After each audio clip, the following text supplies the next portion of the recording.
পৃথিবীর মধ্যে শ্রেষ্ঠ ভালোবাসা একমাত্র বাঙালিদের মধ্যেই দেখা যায়, যেটা স্বামী স্ত্রীর মধ্যে অনেকটা মধুর সম্পর্ক বললে ভুল হবে। সেটা চিনি, মিষ্টি, বাতাসা কিংবা মধুর সঙ্গে মিষ্টতা প্রমাণ করা যায় না।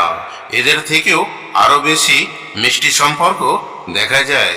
কিন্তু স্বামী যখন সকাল থেকে সন্ধে পর্যন্ত বাইরের কাজে ব্যস্ত থাকে, তখন তার বন্ধুদের মধ্যে বা অফিস স্টাফের মধ্যে নিজেদের স্ত্রীর গুণগান করতে থাকে। শুধু ভেবাচেকা থেকে যায় তাদের মধ্যে একজন।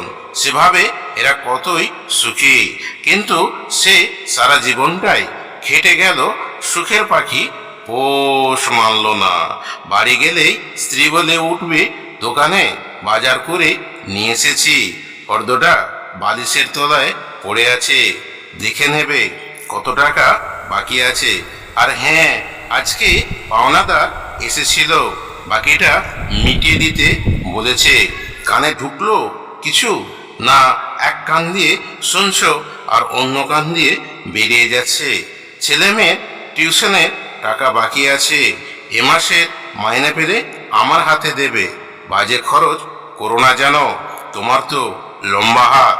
ছেলে মেয়ে কিছু চাইলে অমনি দুম করে কিনে এনে দেবে, তাই বলি টাকাটা সোজা আমার হাতে তুলে দেবে। পাওনাদার আমাকেই তো টাকাটা চায়। যাও, রান্নাঘরে জলের বোতল আছে আর ভাত চাপা আছে, খেয়ে আমায় উদ্ধার করো, যত সব।